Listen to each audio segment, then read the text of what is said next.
fundamental para toda la familia franciscana. El icono, la cruz de San Damián, es la primera fuente de inspiración para Francisco y es el centro de la vida de Santa Clara.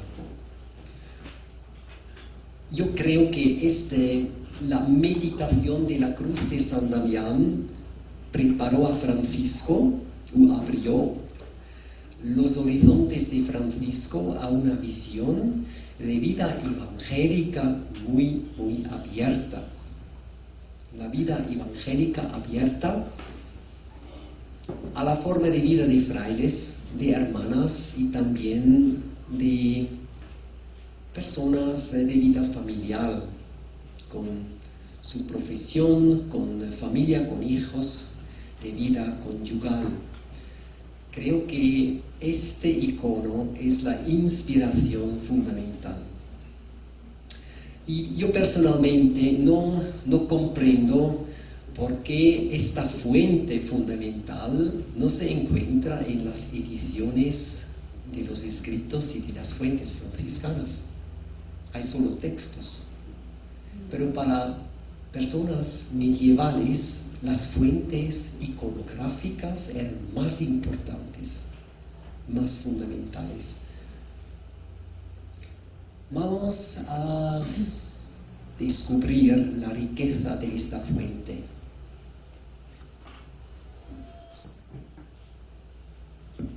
Esta mañana,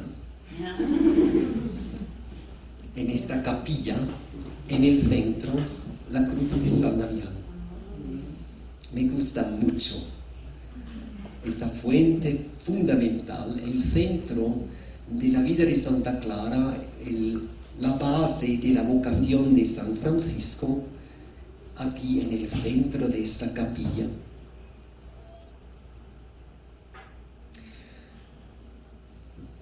Lo mismo en Ciudad de México, en el convento de los capuchinos.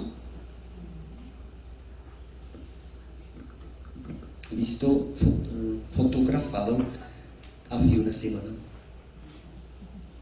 Lo mismo en la iglesia parroquial de Puebla, una parroquia de los capuchinos. Era la misa de martes pasado y se ve Fray Rodolfo celebrando con el pueblo de Puebla.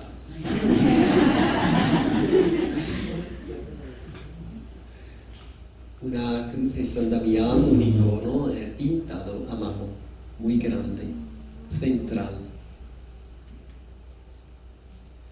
Chalcatongo, en Oaxaca, tierra mixteca, una capilla de los capuchinos y una interpretación de la cruz de San Damián, una interpretación de manera indígena, un poco indígena, ¿no?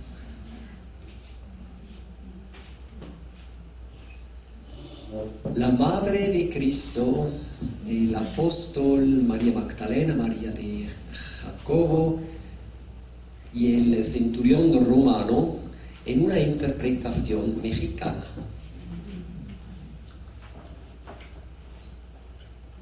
María Magdalena, una mujer, una chica mixteca.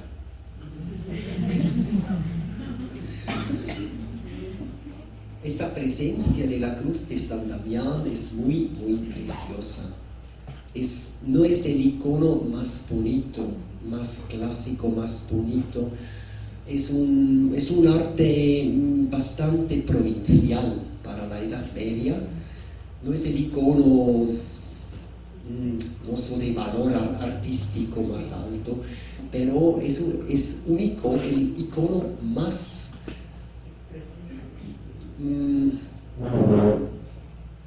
presente en el mundo global. No hay un icono con esta presencia en tantos lugares del mundo. Pero vamos a hablar de la historia y del mensaje de este icono. Hoy encontramos una copia en la capilla de San Damián, pero esta copia, el original, se encuentra en el protomonasterio esta copia está demasiado encima de las personas que visitan la iglesia. El fresco de la escuela de Giotto recuerda la experiencia original de Francisco. La cruz se encontraba encima del altar, en esta posición, y era una experiencia a la altura de los ojos. Esto es muy, muy importante. Un Cristo muy cercano, muy fraterno. Una experiencia mística a la altura de los ojos. Fuente de inspiración para Francisco. Un día del 1206, aquí en San Damián, Francisco hizo su primera experiencia mística. Una experiencia sorprendente del Dios cercano, del Dios presente, del Dios humano. Después, durante 50 días de la primavera 1206, Francisco se preparó al conflicto con su padre Pedro en San Damián, meditando cada día esta cruz. Es una Biblia pauperum, se dice en latín, una Biblia pauperum, una Biblia para los pobres. La gran mayoría de la gente eran analfabetas y este icono era una Biblia para pobres, sin libros, sin posibilidad de leer, y los pobres leían esta forma de Biblia.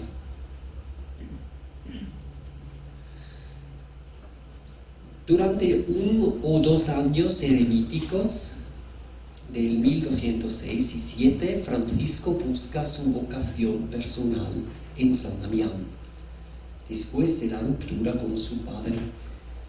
2 años eremíticos en San Damián, meditando todos los días esta cruz. No había libros en San Damián en estos 2 años. La única fuente bíblica era el icono. Después, a partir de 1211, la cruz o el Cristo pobre de San Damián era el centro de las hermanas de Santa Clara.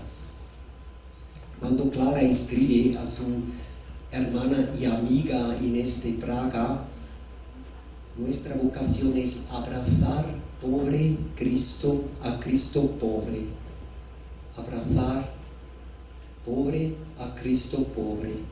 Tiene el Cristo de San Damián en su mirada, ¿no? Abrazar a Cristo pobre.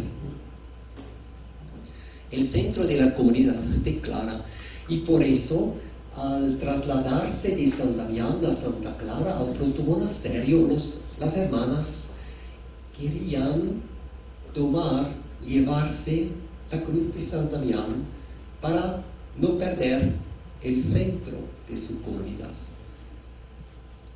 A partir de 1211 hay varias permanencias de Francisco hasta la primavera de 1225, con una crisis grave, una crisis de salud, antes de hacerse operar los ojos, y la composición del Cántico de las Criaturas en San Damián también.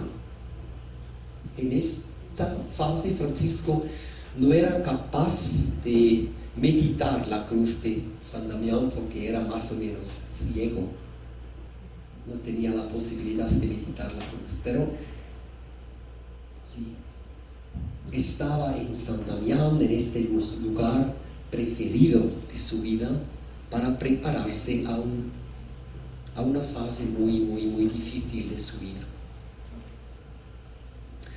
La posición original de la cruz era sobre el altar medieval en el ábside de San Damián.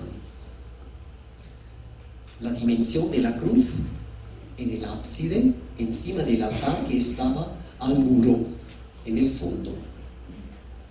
Y así es más fácil imaginarse esta experiencia mística de Francisco, esta experiencia sorprendente de la presencia de Dios, a la altura de los ojos.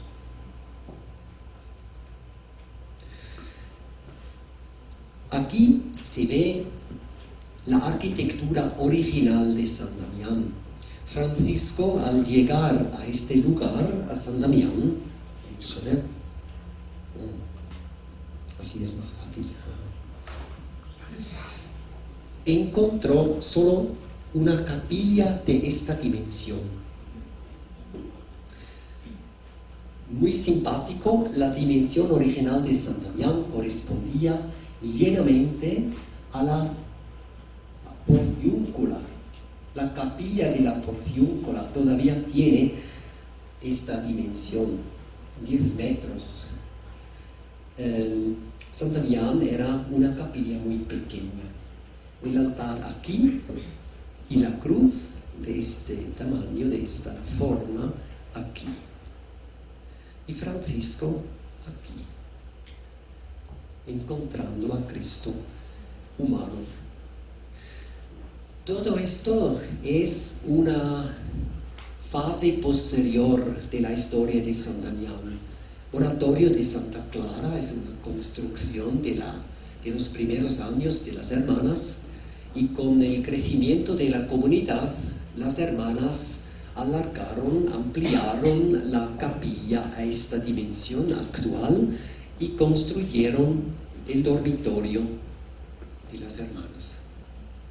Estas son construcciones de la fase de Santa Clara y de las hermanas de Santa Clara. Esto, laboratorio de Santa Chiara, se llama hoy, es una construcción posterior de los frailes. Llegados después de 1300, frailes franciscanos de reforma, la primera fase de una reforma franciscana. ¿Me explico más o menos? Sí. ¿Sí? Sí.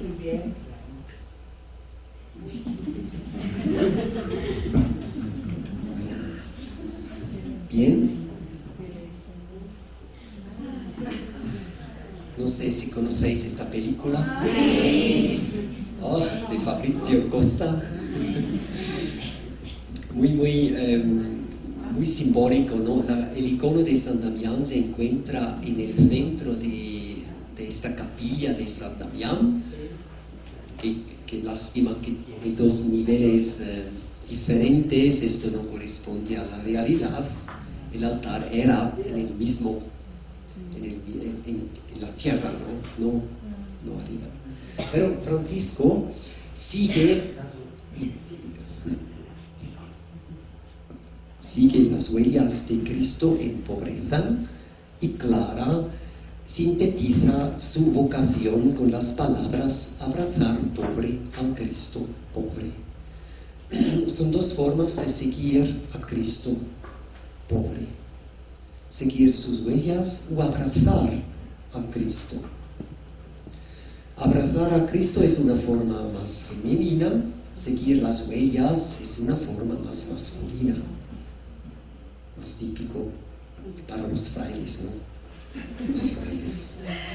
A los frailes les gusta caminar, viajar, como se ve. Las hermanas con sensibilidad contemplativa abrazan a Cristo. Es la vida de María de Betania.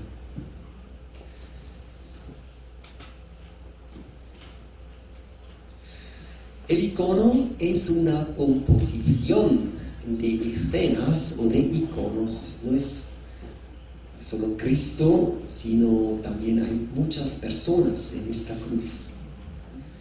Y hay que leer el icono en orden cronológico para comprender el mensaje. En el centro, Cristo. Y es un Cristo, no es Cristo muerto, es un Cristo muy vivo, Cristo pascual, muy humano, muy vivo, con los ojos abiertos, un Cristo que mira, y es un Cristo que escucha también. Por eso el pintor pintó la oreja de Cristo también. Es un Cristo que escucha, que mira y escucha. Y es un Cristo que no habla. En esta fase de la historia de Francisco, el icono no hablaba. La tradición del encargo, ¿no? Cristo que da un encargo, restaura la vieja iglesia, vas a restaurar la vieja iglesia, es una tradición de los años 1240, 45, 46, es decir, 40 años más tarde. Al leer los escritos de Francisco, no se encuentra ningún motivo de restaurar la iglesia. En ningún escrito Francisco habla de esto, restaurar, renovar la iglesia, ni en sentido literario o literal, material, ni espiritual o pastoral. Renovar la iglesia no corresponde a la vocación de Francisco.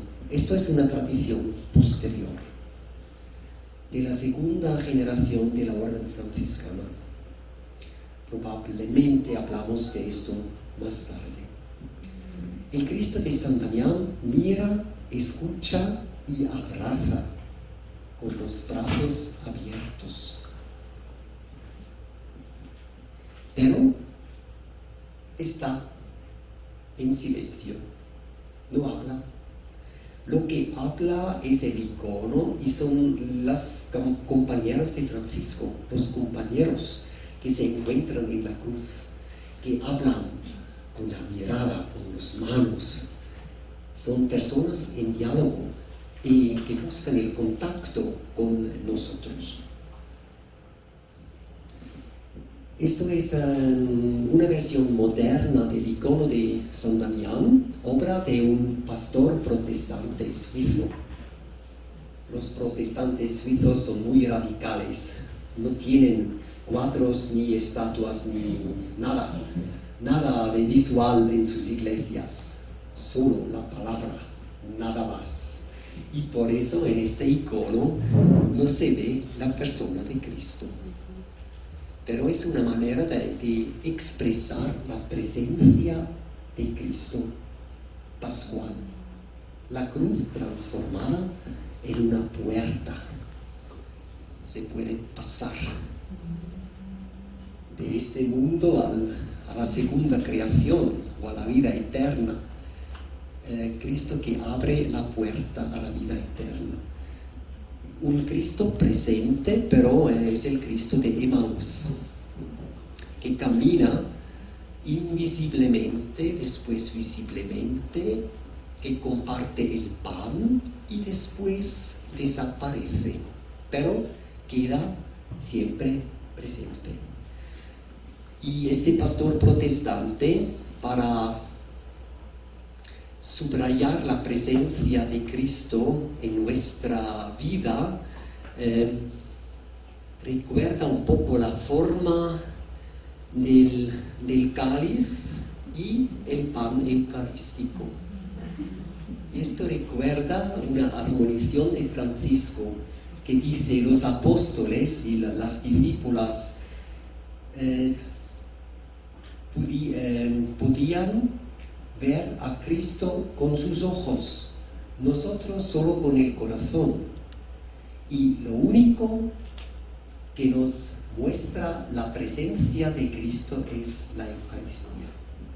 El pan eucarístico es lo único visible que nos presenta la presencia de Cristo.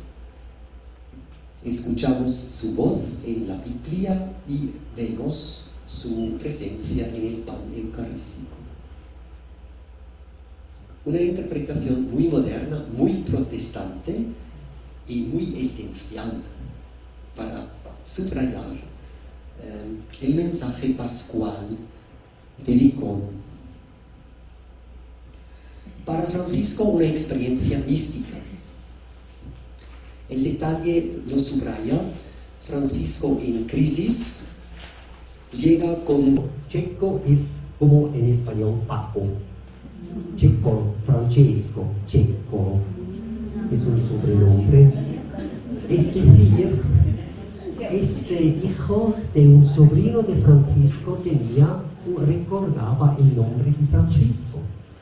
Checo recuerda el nombre de Francisco. Checo tiene 6 hijos que conocemos. Uno se llama Francisco y era fraile en el Sacro Convento y después guardián en San Damián. Muy interesante. Es la fase de la fundación de San Damián, el San Damián de los frailes. 50 años después de la salida de las hermanas, San Damián se transformó en una comunidad de frailes y es un pariente o un descendiente de Francisco que será el guardián de esta comunidad de reforma. Los primeros franciscanos.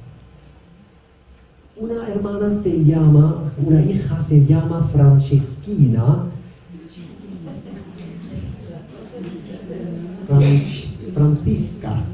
Francisquita, que vive en Sant'Angelo de Panzo, que es una comunidad importante en el percurso de Santa Clara, una comunidad de clarisas urbanistas. Una hija se llama Clara, vive también en Sant'Angelo di Panzo. Otro hijo se llama Ángel, fraile menor. Otro se llama Pietruccio. Pietruccio es un poco despectivo. Pietruccio, Pietruccio, pero es el primer que recuerda el nombre de Pedro. Es 1, 2, 3, 4 generaciones más tarde, el primer que recuerda el nombre de Pedro de Bernardone. Su hermano se llama Bernardo y recuerda el abuelo de Francisco. Este Bernardo tiene un hijo que se llama Giovanni, Juan, y esto tiene un hijo que se llama Francisco. Los 2 nombres de Francisco. Y con estos 2 padres de familia, la familia de Francisco desaparece durante la gran plaga o peste. En sus tinieblas, la oración de San Damián ilumina las tinieblas de mi corazón. Francisco llega con sus tinieblas buscando iluminación y en este momento se realiza la iluminación. Llega la luz, se ve Francisco iluminado, lleno de luz en este momento. Ilumina las tinieblas de mi corazón. Hay un contraste entre el Cristo anunciado en las iglesias de Asís. Ese era el Cristo románico, el Pantocrator. Esto es una escultura de la Catedral de Asís encima de la puerta principal del 1200 de la época de Francisco. Y se ve un rey de los reyes, el Pantocrator, el Todopoderoso. El verdadero sol, el sol de los soles, no sé, el sol entre la luna y las estrellas. Un Cristo poderoso, todopoderoso. El Cristo de San Damián, en contraste, es un Cristo humano, un Cristo hermano, un Cristo cercano. Y esto era la sorpresa de Francisco, porque en Asís, durante su infancia y adolescencia, conocía a este Cristo, un Cristo muy, muy lejano, encima de las estrellas y del sol y de la luna, un Dios lejano. San Damián es la experiencia sorprendente de la cercanía de Dios. Un Cristo que camina con sus discípulos, sus discípulas, que se ven en la cruz. Un Cristo con los ojos abiertos y llenos de amor, con las orejas atentas que escuchan, con los brazos abiertos que abrazan y con el corazón abierto en el amor que arriesga todo. Por eso el costado se dice, el costado abierto, un corazón abierto que da todo, todo.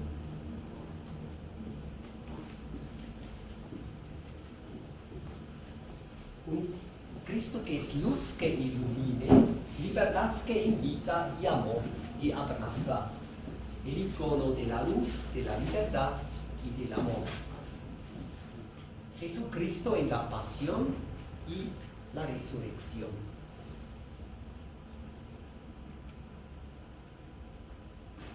La cruz representa la pasión y la resurrección del Señor desde la traición hasta la ascensión. Y inserta estas escenas o estos contenidos de la historia, en la historia de salvación desde Adán hasta la nuestra época. Es un mensaje muy, muy rico. Y por eso vamos a leer los detalles. La fuente de inspiración es la iconografía siríaca. Aquí vemos el Evangeliario de Rábula, que es una página de una Biblia ilustrada. En la misma página, la pasión y sus escenas y la resurrección y sus testigos. Y se ven todas las personas que se encuentran en la cruz de San Damián también. Y más personas. La madre, San Juan, las 3 mujeres, el soldado, un judío, este patón, creo, los que juegan para el manto de Cristo. Se ve la luna y el sol que pierden la luz.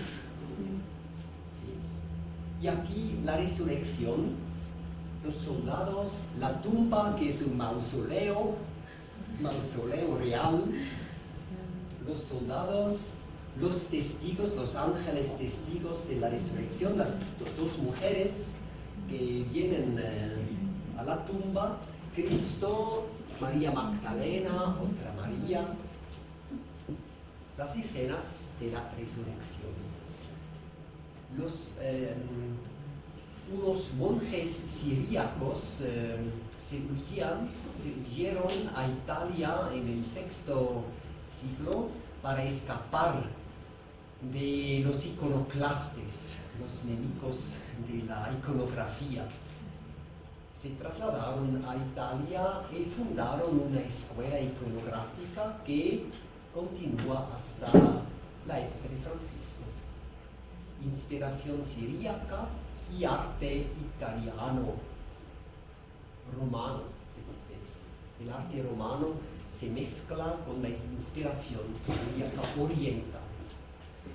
La idea de presentar la pasión de Cristo siempre en vista de la resurrección.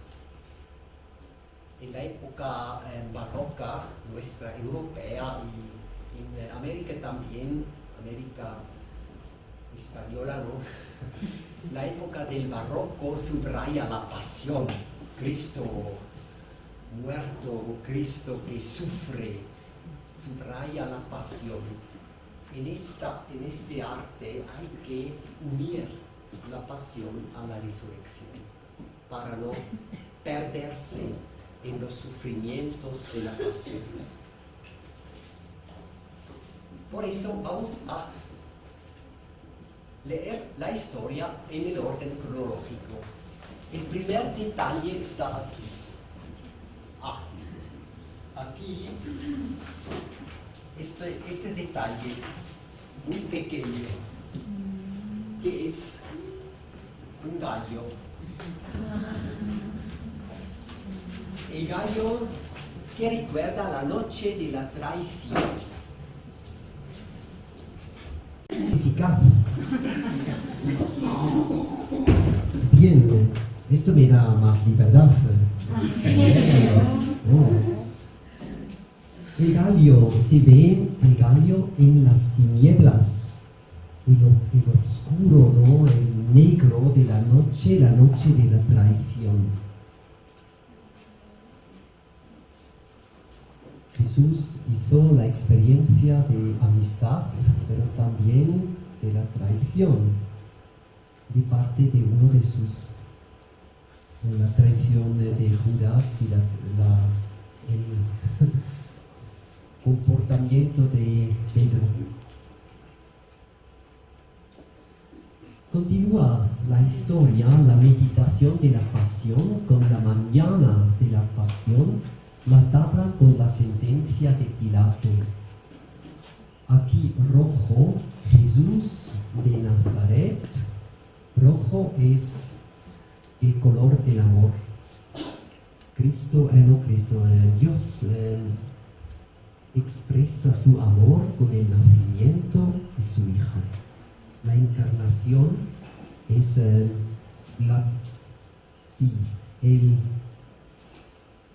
mensaje más fuerte del amor de Dios. Entrar en este mundo, compartir nuestra vida. El amor de Dios que se expresa en la vida humana de su Hijo. Negro es el color del odio, de la muerte, de todas las fuerzas que destruyen la vida. Rex Judeorum, rey de los judíos, era la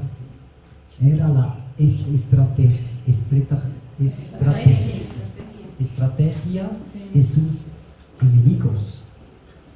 Era decir que Jesús es rey de los judíos significa rebelde, significa la reacción violenta de los romanos, significa la muerte más terrible posible en la época romana. Odio negro, amor, la vida humana del Hijo de Dios. La sentencia de Pilato, un drama. Jesús en la cruz sufriendo, mediodía de la pasión. Recordamos la noche de la traición, la mañana con la sentencia, el tribunal injusto de los representantes del templo y ahora mediodía la ejecución de la sentencia. Cristo en la cruz. 3 compañeras y un apóstol unidos bajo la cruz. La tarde de la pasión. La madre, San Juan apóstol, Santa María Magdalena, su amiga, y María de Jacobo, que en la tradición medieval es la tía de Jesús, la madre del apóstol Jaime Santiago. Y hay otra persona, hablamos de la quinta persona después. María la Madre recuerda los 33 años de la vida humana de Jesús desde la Navidad. Es testigo de 33 años de vida humana de Jesús. El discípulo querido recuerda toda la vida pública del Maestro y su mensaje del reino, el Evangelio. Testigo de la vida pública, testigo de toda la vida humana de Jesús. Y los colores siempre tienen su significado. La madre lleva una ropa azul que es símbolo del cielo y un manto marrón que es símbolo de la tierra. Es decir, una mujer, una persona de esta tierra da a la luz el cielo o el Hijo de Dios. El cielo entra en nuestra realidad terrenal, terrestre. Y el velo habla de la dignidad de la madre. El velo es muy, muy precioso, muy rico. En San Juan los colores significan, en el original es un rosado, poco más rosado que aquí. Rosado es el color de la sabiduría y blanco es el color de la pureza. Pureza y sabiduría. Las dos otras María, la Magdalena y María de Jacobo. María Magdalena es la amiga querida y otra María es la tía de Jesús, según la leyenda medieval. Son más fieles y fuertes que los apóstoles escapados. Sí. Las discípulas siguen todo el camino de Jesús hasta su muerte. Dos personas pequeñas representan un judío burlón. En la iconografía medieval es esto típico para los judíos. La nariz, la barba también. Un judío burlón, antes de la muerte de Jesús, representa a las autoridades del templo. Si podríamos decir qué religión que mata en el nombre de Dios y seguirán otras religiones que matan en el nombre de Dios. La religión cristiana también, las iglesias cristianas también. Otra persona pequeña, Longino, un soldado romano con la lanza. Se ve la lanza un poco. Es el soldado que confirma la muerte de Jesús. Es la tarde de la pasión, las 15 de la tarde, después de las 15. El soldado representa el imperio romano, un imperio de muchos pueblos, muchas naciones. Se habla de la pax romana, la paz de esta época, pero es una paz basada, fundada en la violencia militar y política. Por eso un soldado con lanza, una paz basada en violencia, en la fuerza militar del imperio. La muerte de Jesús. Al lado de las dos compañeras creyentes, un centurión romano. Un centurión romano que supervisa la ejecución. El jefe de los soldados. Es el primer pagano que confiesa: este fue el Hijo de Dios. Al ver a Cristo muerto, confesó esta fe. Este fue el Hijo de Dios. El primer pagano que se convierte a la fe cristiana. La fe abre y extiende la comunión fidelium, la comunión de los creyentes. La fe se abre. Esta es el primer núcleo de la iglesia. Es un núcleo de discípulos y discípulas judíos y entran los paganos. judíos y griegos, dice San Pablo, pero griego significa, los que hablan griego eran todos, era la población del Imperio Romano, es decir, las naciones, el pueblo de Dios, el pueblo elegido de Dios, judíos y los paganos, las gentes, las naciones, los gentiles. Pero la historia no se termina con la muerte de Jesús. Continúa con el sepulcro vacío y ángeles testigos. Esto es la parte que habla de la noche de la resurrección.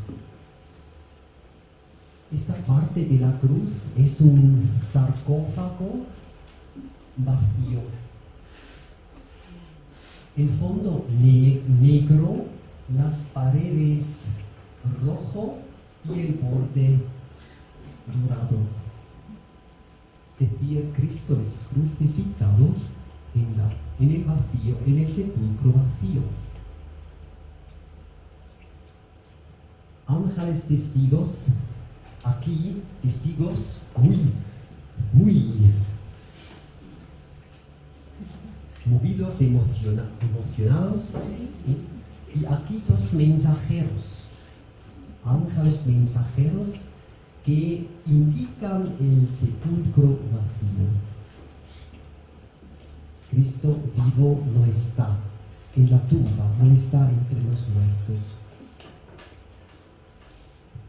Ángeles y la tumba vacía, aquí se ve más claramente, es como una caja abierta, como un espacio, una caja, un sarcófago abierto. El fondo del sarcófago, el negro de la muerte, las paredes, el rojo del amor divino, más fuerte que la muerte, y el borde dorado, la huella, una huella de Dios, el oro, Dios que obra. Es la obra de Dios, la resurrección de su Hijo. El negro de la muerte es más débil que el amor divino que abre la tumba. Cristo resucitado, radiante sin corona de espinas, resurrección en la gloria.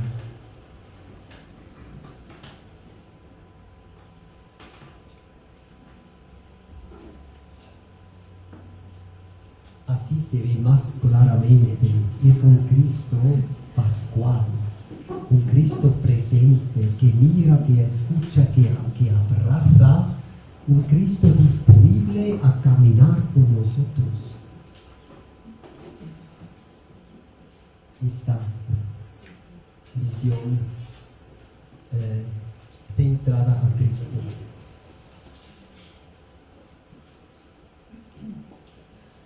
¿De acuerdo? ¿Hasta aquí? Sí. ¿No hay dudas?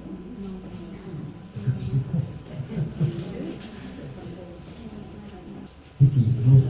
Me bastan 10 minutos para terminar. Cristo triunfante y la corte celestial. Continúa la historia con la ascensión de Cristo. Cristo se ve 2 veces en este icono. Aquí no es el Cristo de la pasión, de la resurrección, sino de la ascensión.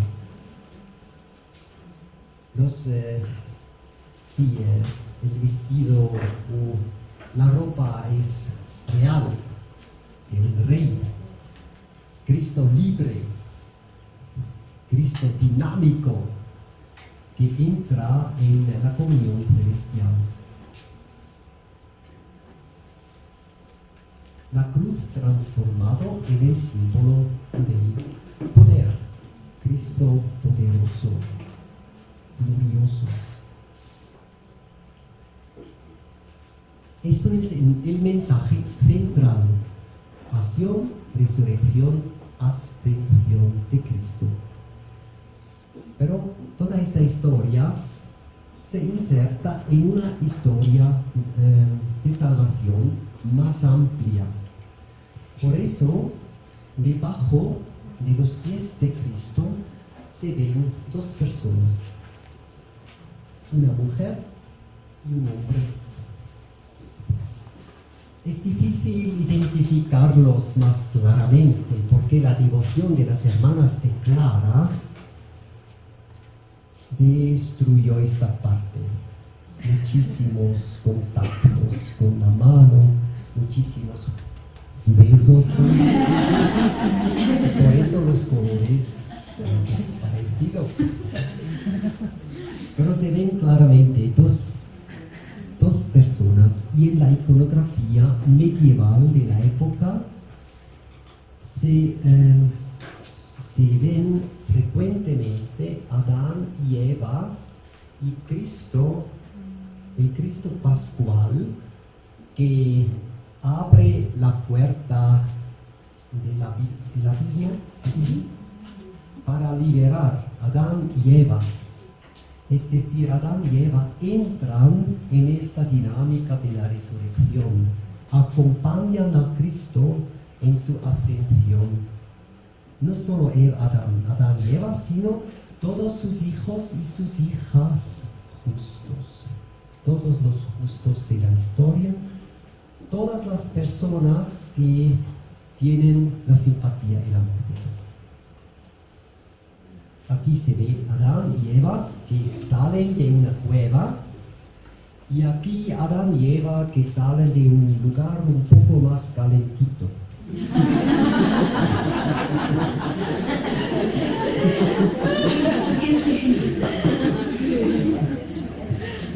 Es la imaginación medieval del purgatorio, ¿no?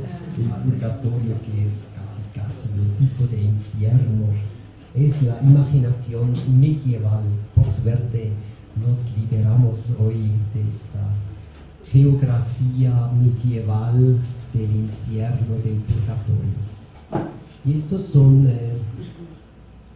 en la imaginación medieval, son los niños no bautizados que viven en un lugar neutral. Ni alegría, ni sufrimiento, ni alegría, ni sufrimiento, algo neutral. El centurión en primer lugar, es el centurión de la pasión, el primer convertido con los que seguirán. Y por eso se ven varias personas aquí. Aquí se ve una cabeza y frentes. 4 personas. Es toda una serie de personas que entran. ¿Quiénes son estas personas? Debajo de la espalda del centurión podrían ser todos los creyentes, todos los paganos que se convierten a la fe cristiana.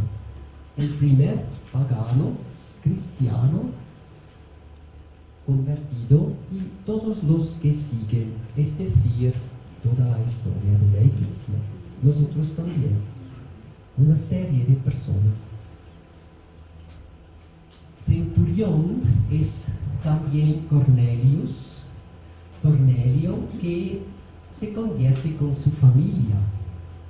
En los Actos, capítulo 10, los primeros paganos bautizados.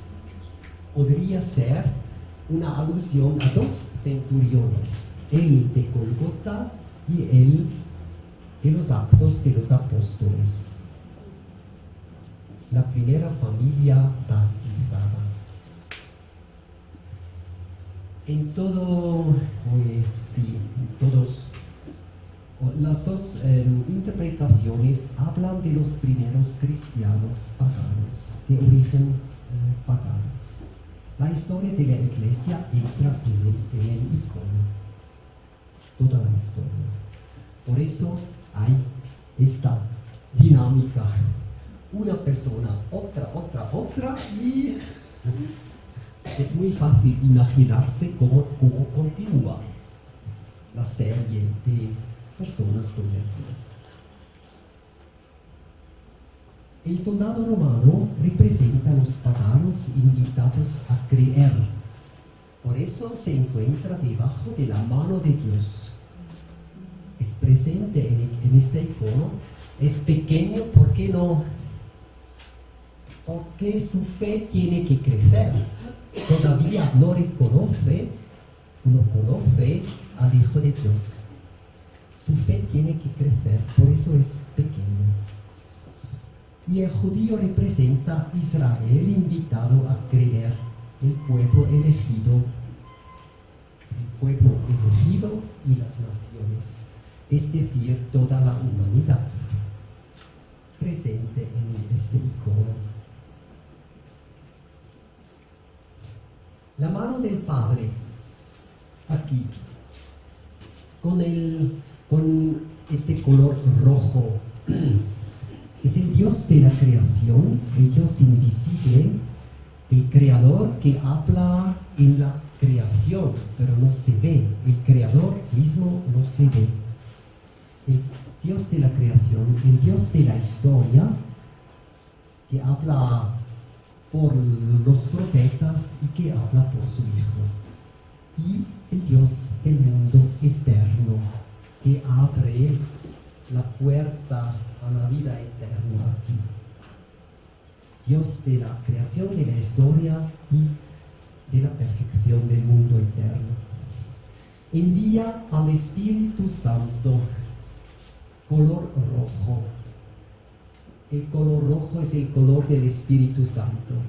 Envía al Espíritu Santo, el cual guía la Iglesia, inspira a la humanidad y cumplirá la historia.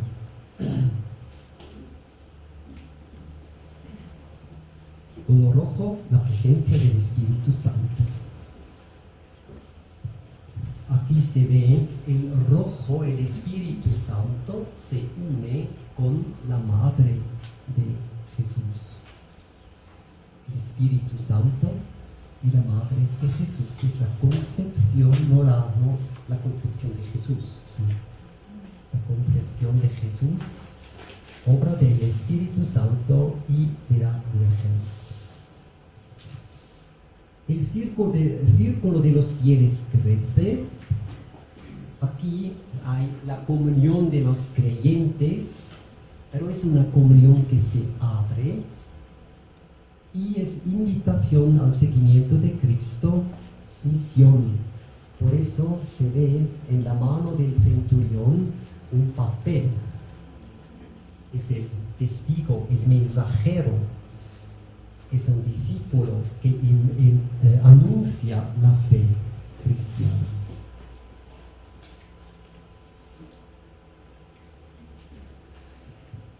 Para concluir, la idea de composición de esta cruz es el credo cristiano. Es una cruz del credo. Dios Padre, Creador, el Dios de la historia de la salvación y del mundo eterno. Cristo su Hijo en la encarnación, la Virgen, la Madre, en la pasión, en la resurrección y en la ascensión. Y el Espíritu Santo, mandado por el Padre. Esto es la teología ortodoxa. Las iglesias ortodoxas dicen que es el Padre que envía al Espíritu. La teología católica dice el Padre y el Hijo envían al Espíritu. Una diferencia entre las dos iglesias, la oriental y la occidental. El Espíritu Santo mandado inspira a la iglesia, el primer núcleo de la iglesia, guía la humanidad, estos dos representantes, y perfeccionará la historia. Y la comunión de los santos, por eso se ven 1, 2, 3, 4 personas con aureola. ¿Aureola? ¿Sí? Sí. Comunión de los santos. Y ahora tengo un poco miedo de hacer el próximo paso, porque molesta un poco la belleza del icono, pero para confirmar lo que acabo de decir, el icono de la fe cristiana del credo. Credo de los apóstoles.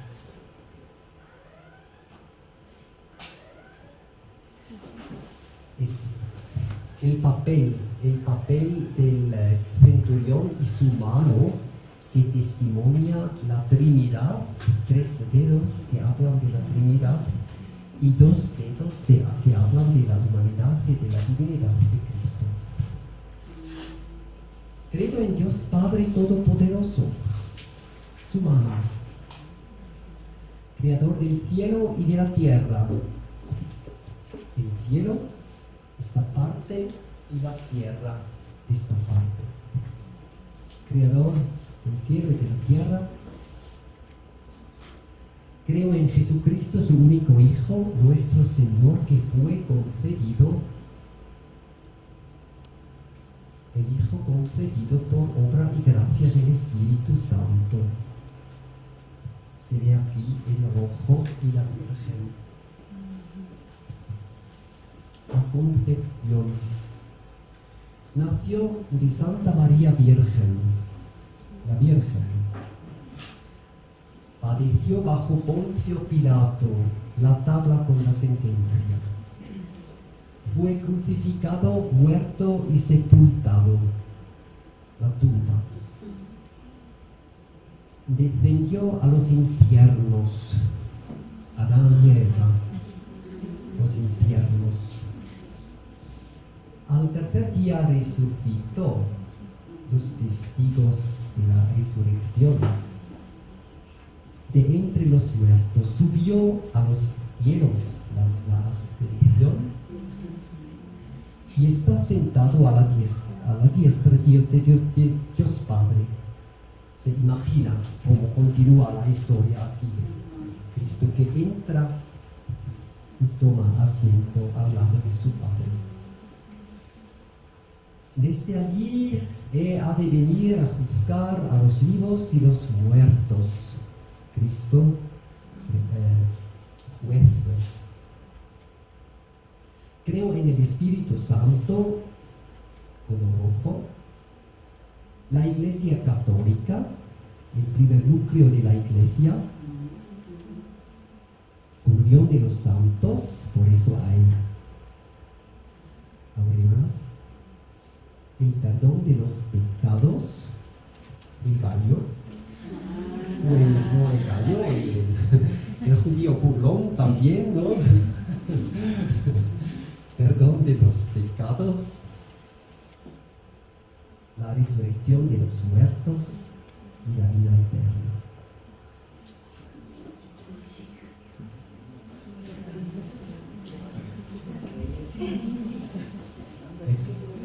Es un poco feo esto.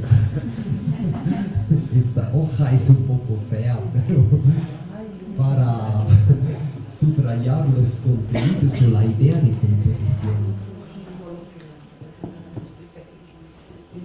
Muy bien. Para terminar, la cruz invita a seguir a Cristo como la madre. Ser madre del hijo sin techo en Belén, refugiada en Egipto, viviendo la vida familiar, en Nazaret, en camino con Jesús, soportar la cruz y recibir al Espíritu de nuevo. Una invitación de seguir a Cristo como la madre. Seguir a Cristo como el apóstol. Escuchar el Evangelio, meditar la palabra de vida, practicar el amor de Jesús y anunciar el reino en libertad itinerante, sin familia propia, en este caso de San Juan. Esto será la forma de las hermanas que siguen el modelo de la Virgen. Esto es el modelo de los frailes, el apóstol.